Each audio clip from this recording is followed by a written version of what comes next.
성탄절이 되니까 구세군의 자선 낭비 종소리도 울려지기 시작하고 부산의 주요 거리에서도 이제 성탄 축제가 뉴스에 나오기도 하더라고요.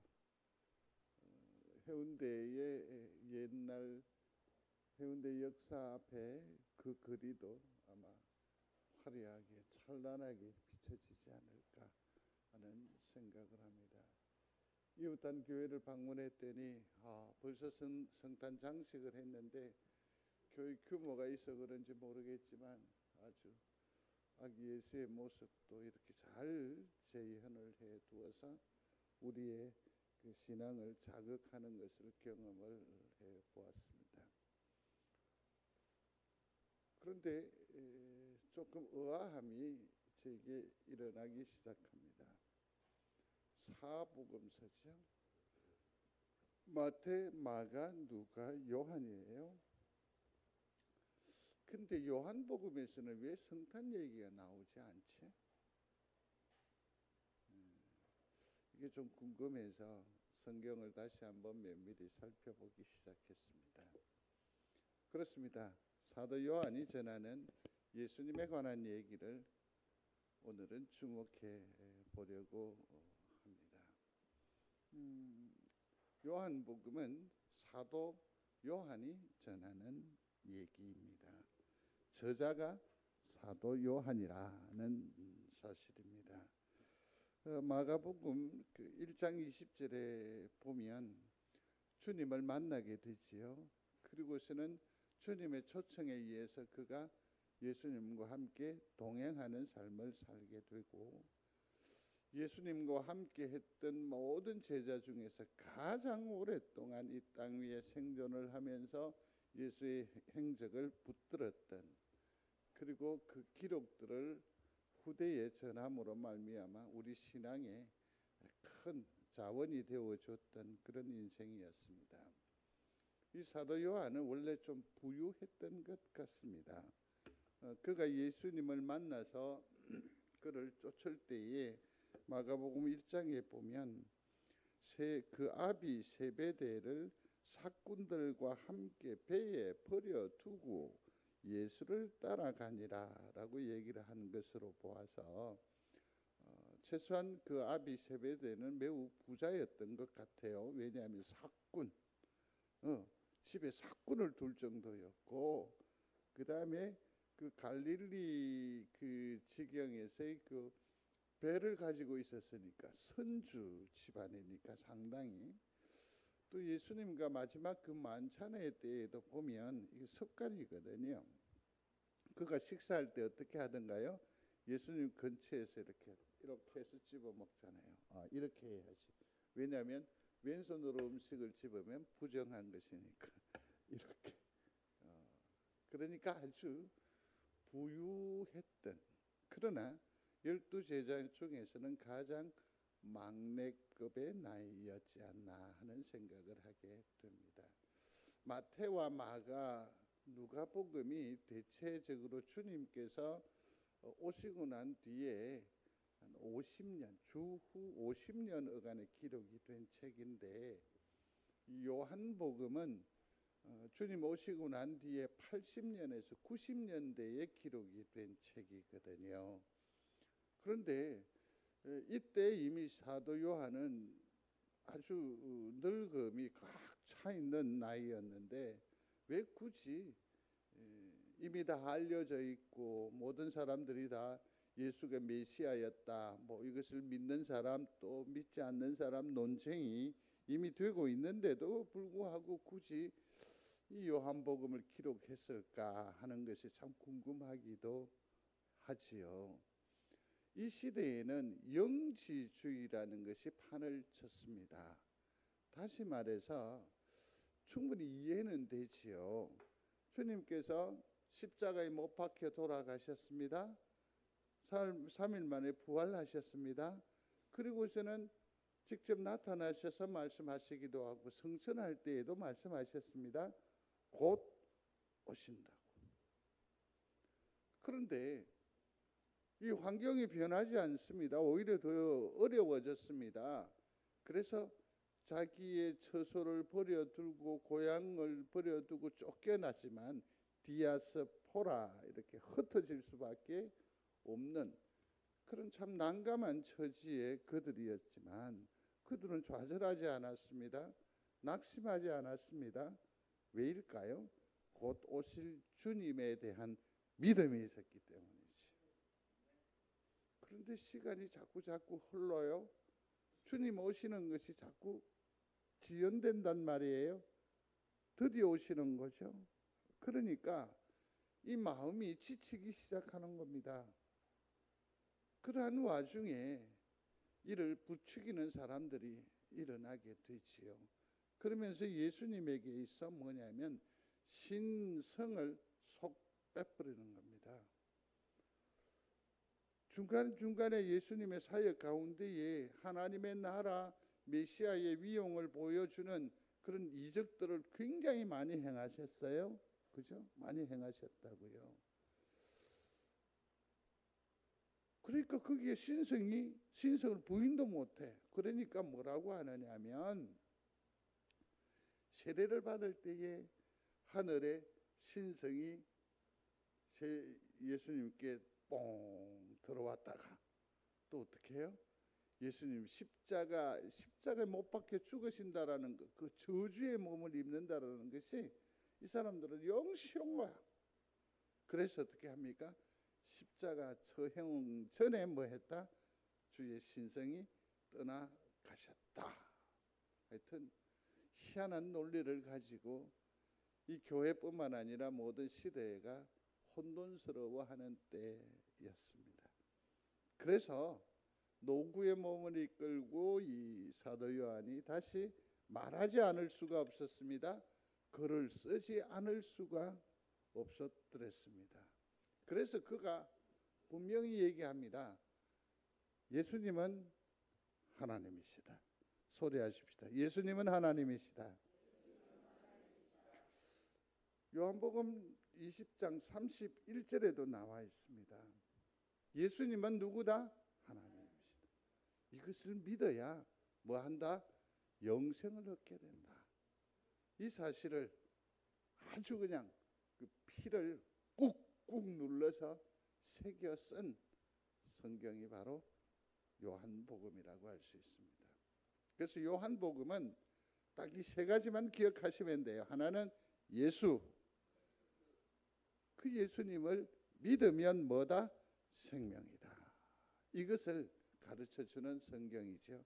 자, 요한복음의 주제어가 세 개라고 했습니다. 하나가 뭐라고요? 예수, 믿음, 생명의 책이다라는 것을 우리가 기억해 볼 필요가 있습니다. 요한복음에는 7이라는 숫자가 참 자주 등장을 합니다. 주님께서 행하신 이적이 7가지이고 또 뒤에 또 살필 것인데 나는 무엇이다 에고 에이미라고 하는 이것도 7가지로 말씀하세요. 7가지로 얘기하시고 이제 오늘 조금 어려운 얘기가 될 수도 있는데 그래도 아마 열심을 다해서 전해 볼 테니까 꼴똘하게 한번 주목해 보십시오. 하나님께서 천지를 창조하실 때에 며칠? 6일 만에 창조를 하시고 7일째 뭐 하셨죠? 안식하셨어요. 근데 이 예수는 하나님이십니다라는 이 얘기를 전개하면서 꼭 그 7단계를 이렇게 거쳐가세요. 참 좋아하시는 것 같아요. 어쨌든 이것은 사실은 안에 굉장한 의미가 담겨 있습니다. 사실은 이 가나의 혼인잔치나 왕의 신하의 아들을 고치신 일이나 38년 된 병자를 일으키고 오병이어의 기적을 나타내고 무리를 걸으시고 소경을 치유하셨단 말이에요. 죽은 나사로를 살리셨다고요. 사람들을 환호하시어 와우 와우 와우 그래요. 근데 주님이 그들의 어떤 그 감동에 찬물을 끼얹어요. 뭐라고 하느냐면 내 때가 이르지 않았다. 한번 다시 읽어보세요. 시작. 내 때가 이르지. 길이길이 뛰고 즐거워하고 환호하는 그 어떤 사건, 그 어떤 일이 아니라 정말 예수님께서 우리에게 보여주고 싶은 것은 따로 있다고. 때, 어느 때일까? 십자가예요. 십자가예요. 우리가 예수 믿고 천국에 가게 됨이 복인 줄로 믿습니다. 그런데 이 천국을 이 땅에서 누리려 하지요. 그죠? 이 땅에서 부자가 되려고 하고, 이 땅에서 형통케 되고, 심지어는 이 땅에서 주의 은혜를 받아서 뭐 하지 않아도 돼?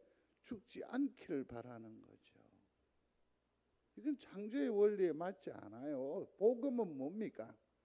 죽는 거예요. 복음은 낮아지는 거예요. 복음은 가난해지는 거예요. 이것을 착각해요. 모든 사람들이 환호했다가 나중에 예수님 곁에는 누구만 남았어요? 12제자. 그것도 도망가고 길길이 흩어진 선난 남지요. 이해를 잘못하니까 복음에 대한 어떤 생각을 다르게 적용을 해석을 하니까 나중에는 정말 중요한 것을 놓쳐버리는 어리석음이 있어요. 그렇습니다, 성도 여러분. 주님은 오직 뭡니까? 십자가예요. 십자가. 자기를 찢어서, 자기를 흘려서 누구를요? 우리를 구원해내는 것. 생명을 우리에게 전수하시는 것.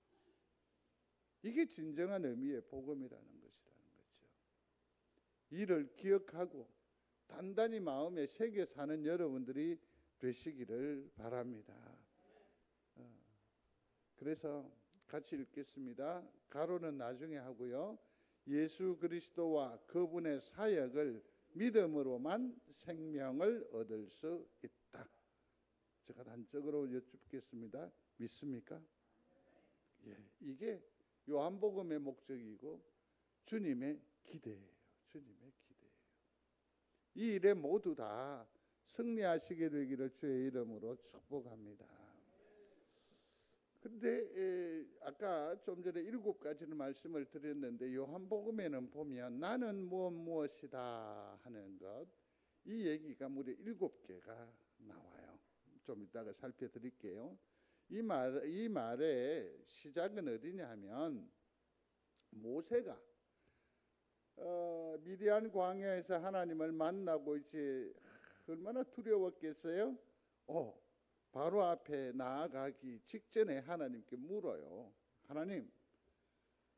하나님께서 그 일을 감당하라 하시는데 나로서는 도저히 감당하지 못하는 일입니다.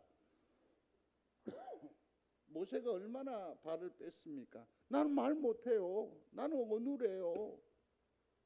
온갖 핑계를 다 대면서 뒤로 물러나요. 성도 여러분, 황 목사는 목사를 하고 싶어서 했게요? 어쩔 수 없이 했게요? 예? 제가 사귀던 한 사람이 있었는데 성현주라고, 그러나 안 하겠다고 그랬더니 그러면 내하고 사귈 일이 없다 그래.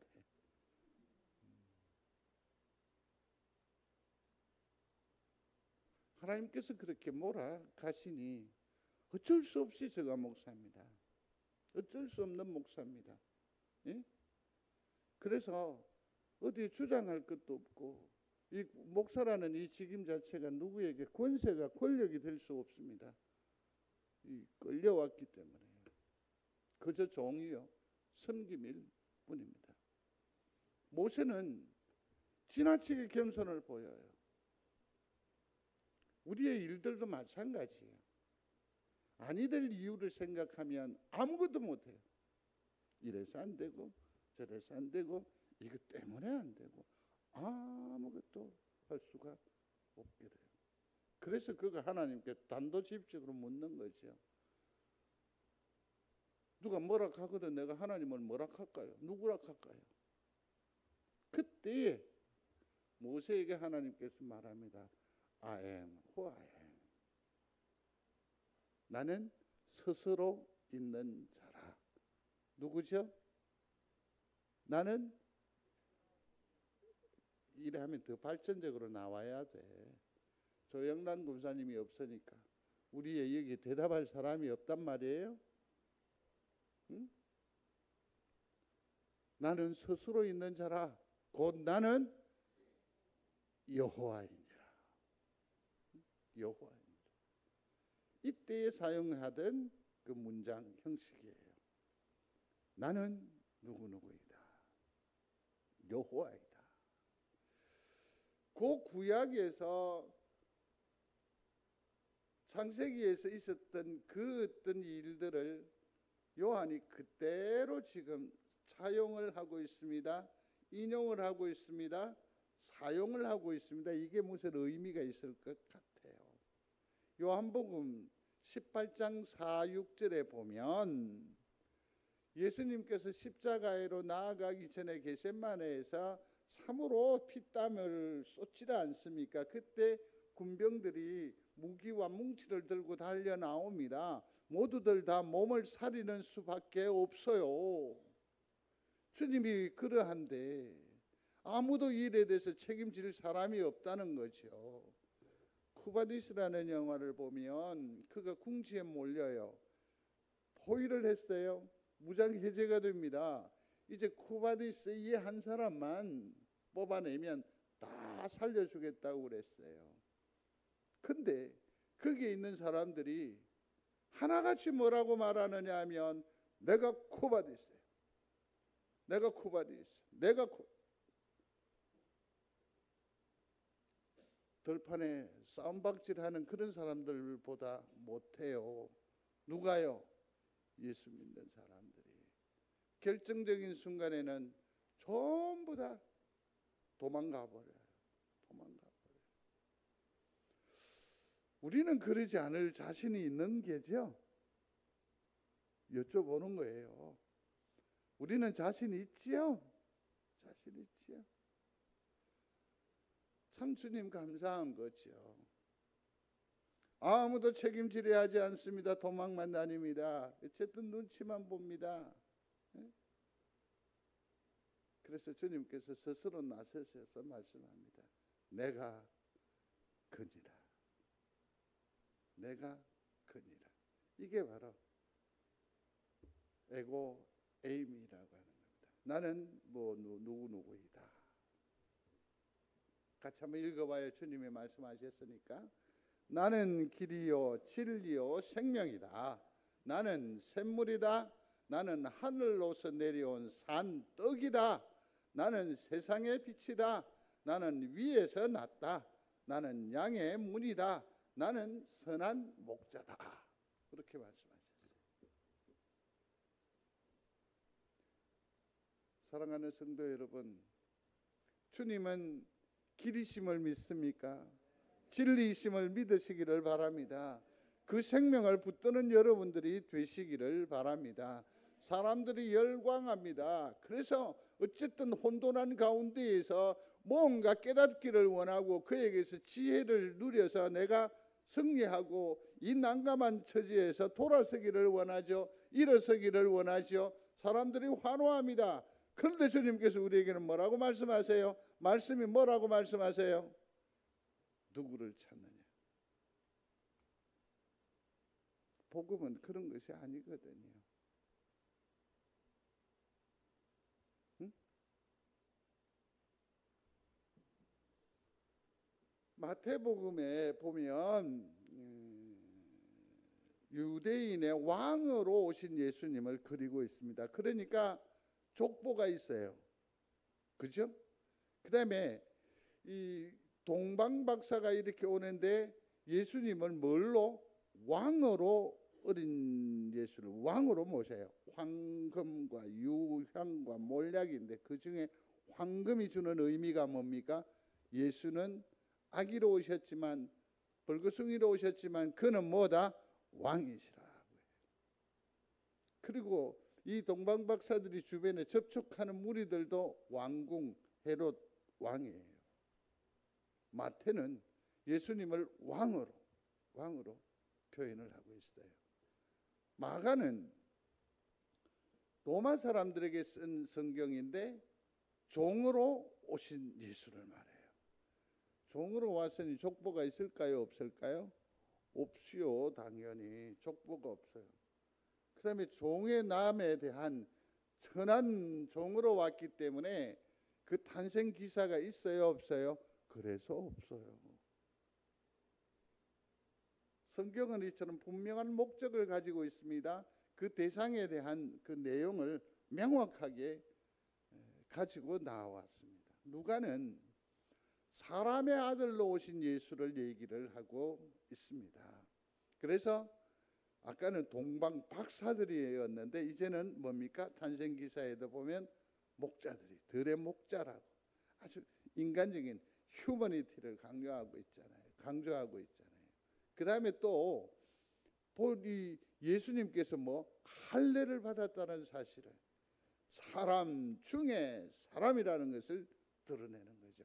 하나님이 뭐 되신 거죠? 사람 되셨다라는 것을 아주 그냥 이 땅의 것으로 아주 절묘하게 표현을 잘 해주고 있습니다. 또 찬양과 경배를 받으실 분이 누구십니까? 하나님이세요. 하나님이신 예수님이 성전에 올라가서 뭐 합니까? 제사에 참여해요. 이러한 기록들을 어디에서 하고 있어요? 누가는 기록하고 있어요. 요한복음은 뭘까? 사도 요한이 전하는 성탄 얘기로 한정해서 생각을 해볼게요. 어린 아기의 이런 얘기들은 사실은 이미 마태, 누가를 통해서 모든 사람들이 다 들었어요. 다 알고 있어요. 베들레헴의 그 마구간도 다 알아요. 그죠? 다 알아요. 그리고 그 동방박사의 행적이거나 목동들의 행적까지도 들어서 다 알고 있어요. 그래서 이 부분을 생략한 것이기도 해요. 그러나 또 다른 의미, 아까 뭐지요? 영지주의가 일어나니까 이번에는 뭡니까? 그들이 말하는 철학이고 그 똑똑함에 정면 충돌을 딱 하는 거예요. 예수 그리스도는 뭐다? 하나님이시다. 오직 그분을 믿음으로서만 생명을 얻을 수 있다. 이것을 요한복음은 강조해요. 그래서 다 알고 있는 얘기를 다 생략하고 이 부분만 강조하고 있어요. 지난번에 노예에서 성지순례를 다녀오셨어요. 물론 우리는 그 전에 갔다 왔죠. 그래서 제가 안 갔는데 영호 장로님이 우리 때도 가고 노예 때도 다녀오셨어요. 그리고 와서 저에게 이런 얘기를 한 적이 있습니다. 목사님요, 예, 가나의 혼인 잔치집이 목사님하고 갔었을 때 그 집이 아니던데요. 이 말은 뭘 의미하는 것일까? 곰곰이 잠시 서서 생각했어요. 목사가 가이드도 아닌데 지금 엉터리집을 보여줬다 이 말이신지. 차근차근 얘기를 들어보니까 분명히 목사님하고 갔던 가나의 그 잔치집이 아니고 그 물떡도 아니고 전혀 달랐다는 얘기지요. 참 할 말이 없습니다. 조사를 들어가야죠. 이러면 그랬더니 가나의 여행사들이 찾아가는 그 원조가 6군데가 있습니다. 그 중에 우리는 이 원조집을 갔고 이 장로님은 이 원조집을 간 것 같아요. 모든 사람들이 다 그러한 기념교회예요. 다 의미를 다 가지고 있어요. 다 알아요. 그러나 정말 중요한 건 뭐냐면 거기에 담긴 예수를 보지 못한다는 거죠. 이제 해운대 빛 축제에 안 가도 돼요. 캐롤 따라 부르지 않아도 돼요. 이 시즌에 정말 주님이 누구에게 오셨는지, 왜 나에게 오셨는지, 왜 내게 예수님이 필요한지를 절박하게 느끼고 생각하는 성탄절이 되시기를 중심으로 소원합니다. 그것도 이미 2000여 년 전에 오셨는데 왜 매일매일 이 시즌만 되면 우리 심령을 녹화할까? 우리는 매번 마음을 다른 데 주고 허튼 곳에 정신을 빼앗겨 사니까 하나님께서 또 우리 심령 가운데에 예수 그리스도가 벌거벗은 몸으로 녹화하시는 거예요. 믿으시기를 바라요. 예수님은 하나님이십니다.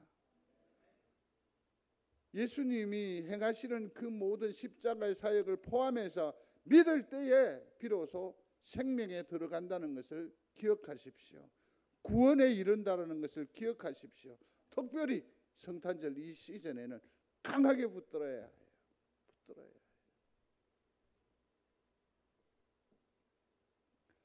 1장 1절을 보시면 같이 읽겠습니다. 태초에 말씀이 계시니라. 이 말씀이 하나님과 함께 계셨으니 이 말씀은 곧 하나님이시라. 아멘.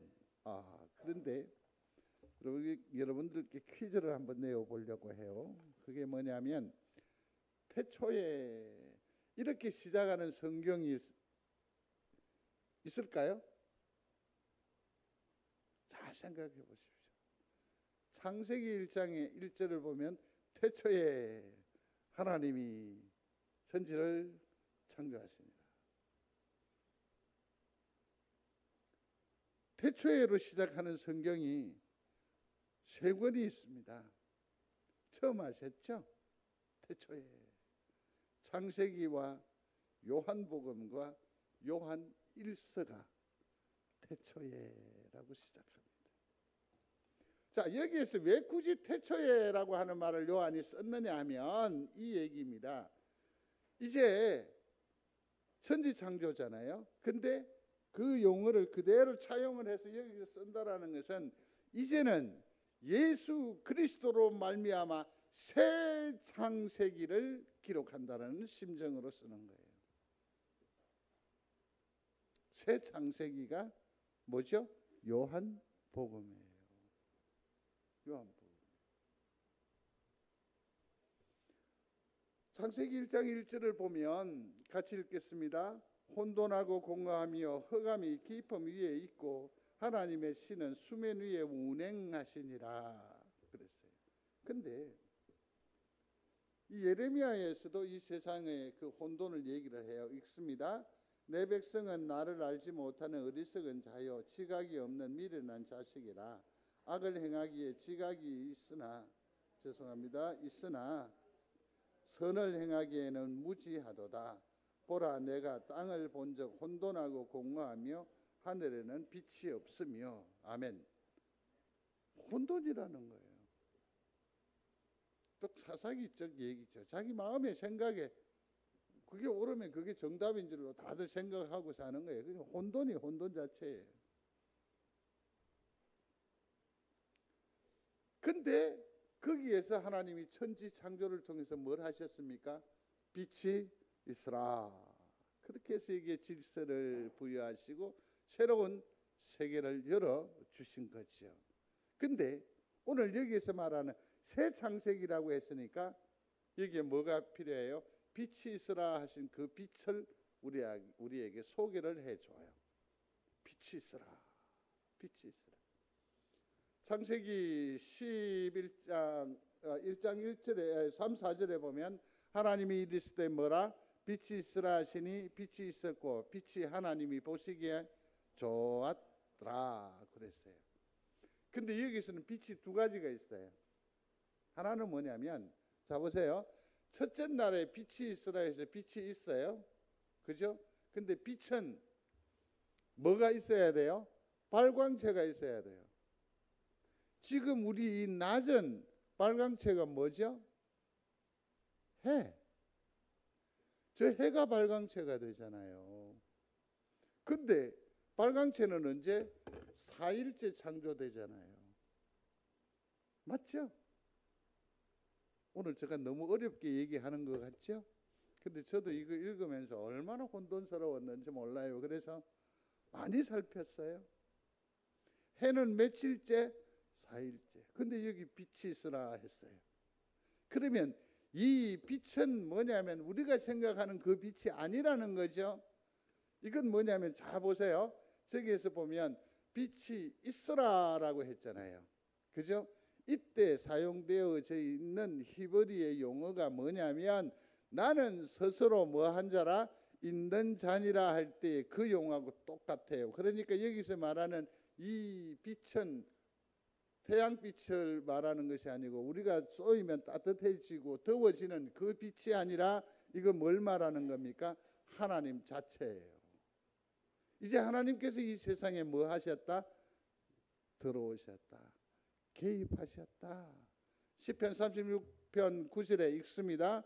생명의 원천이 주께 있사오니 주의 광명 중에 우리가 광명을 보나이다 라고 했어요. 그러니까 여기서 말하는 빛은 뭘 말하느냐 하면 생명력이에요. 하나님이에요. 근데 이게 누가복음 요한복음으로 넘어오면 이렇게 얘기를 하고 있어요. 같이 읽겠습니다. 참 빛 곧 세상에 와서 각 사람에게 비치는 빛이 있었나니 아멘. 어떤 발광체도 없는 하나님 자체이신 그 생명력이 지금 이 땅에 왔다는 거예요. 그가 그 빛이 무엇으로 왔어요? 예수님으로 왔다. 믿는 성도가 되시기를 충심으로 소원합니다. 사도 요한은 세례 요한은 이것을 알았어요. 왜 예수님께서 이렇게 오시면 그 뒤에 이걸 뭐라죠? 후광이라고 하나요? 아우라 뭐 이런 것이 있었는지 모르겠는데 그는 예수님을 딱 보자마자 깨닫게 알게 되는 거죠. 그래서 자기에게 자기 스스로 자기를 말해요. 빛에 대해서 증언을 하고 각 사람에게 비치는 빛이 있었나니 그가 세상에 계셨습니다. 빛으로 오신 주님을, 빛으로 오신 하나님이신 예수님을 만나는 이 성탄절이 되시기를 충심으로 소원합니다. 그분이 내 심장 가운데에 들어오면, 모셔들면 요한계시록에서 나오는 대로 다시 밤이 없겠고 등불과 햇빛이 필요 없으니 라고 한 것처럼 주님이 내 심령 가운데 능력이 되시고 빛이 되시면 우리는 하나님의 기쁨이 될 줄로 믿습니다. 믿습니다. 이번 성탄절에는 이 하나님을 이처럼 만끽하는 여러분들이 되시기를 바랍니다. 둘째 날이에요. 둘째 날. 궁창 위가 이렇게 갈라졌어요. 궁창이 이렇게 갈라졌는데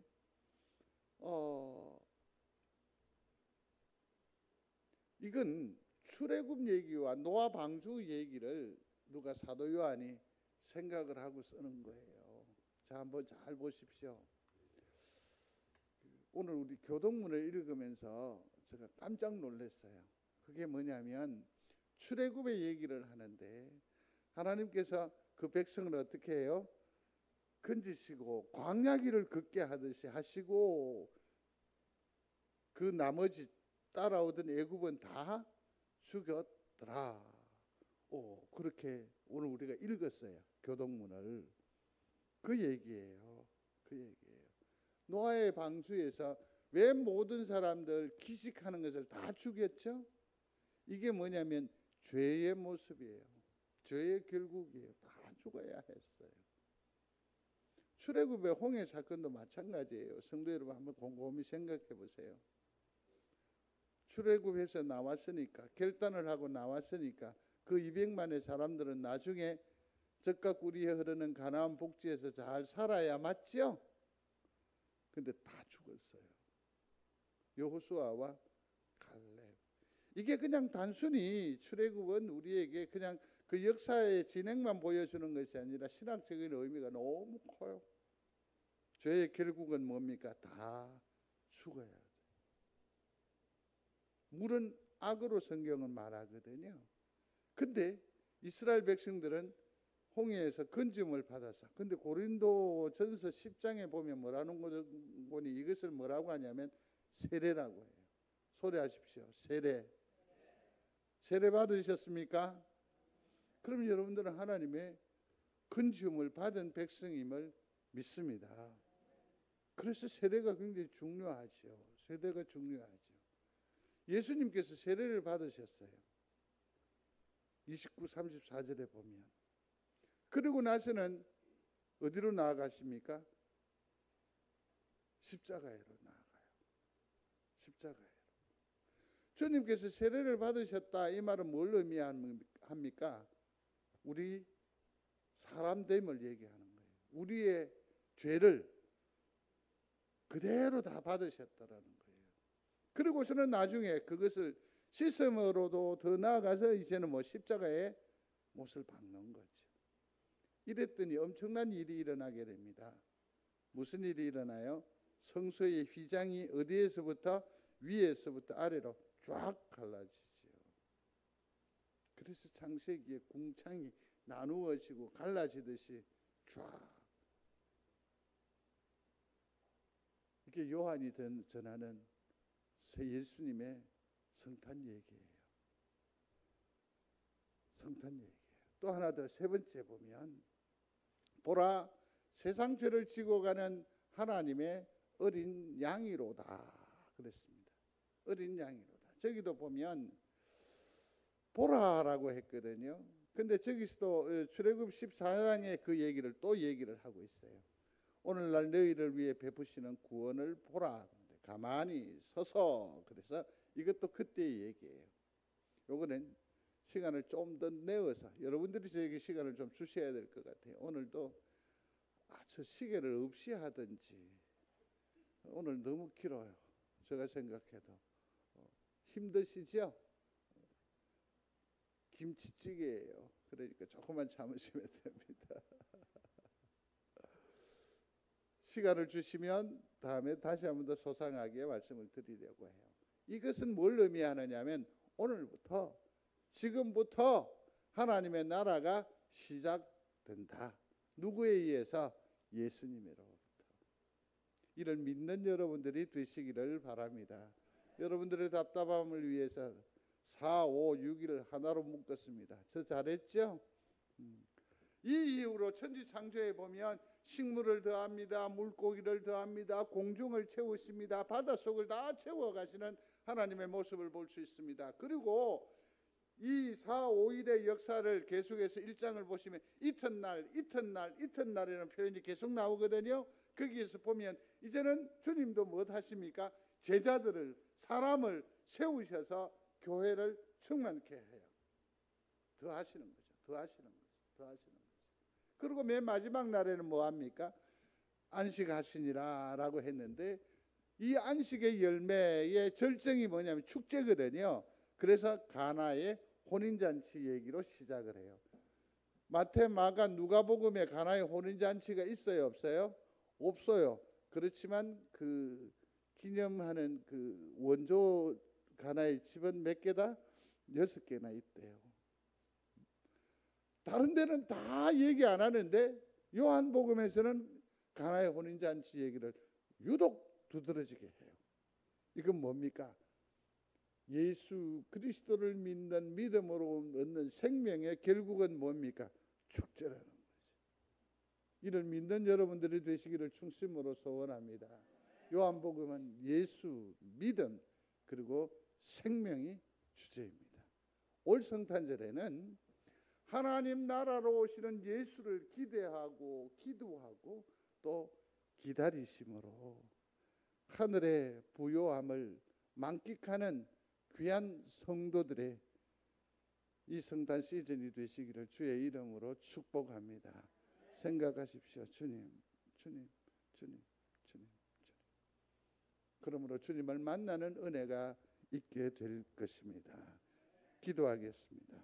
하나님, 성탄절에 누구를 보러 왔더냐?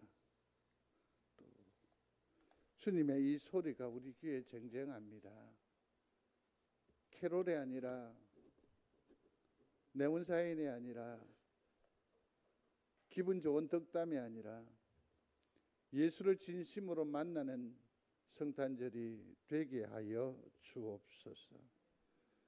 성탄절 속에 십자가가 보여지게 하시고, 그러므로 감격하는 우리 모두가 되게 하여 주옵소서.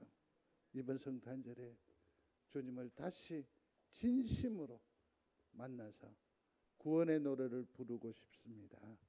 우리에게 은혜와 믿음을 더하여 주옵소서. 한 주간 또 주님 의지하면서 바스런히 삶을 살아갈 것인데 내내 주님께서 같이 하여 주시옵소서. 예수님의 이름으로 기도드리옵나이다. 아멘.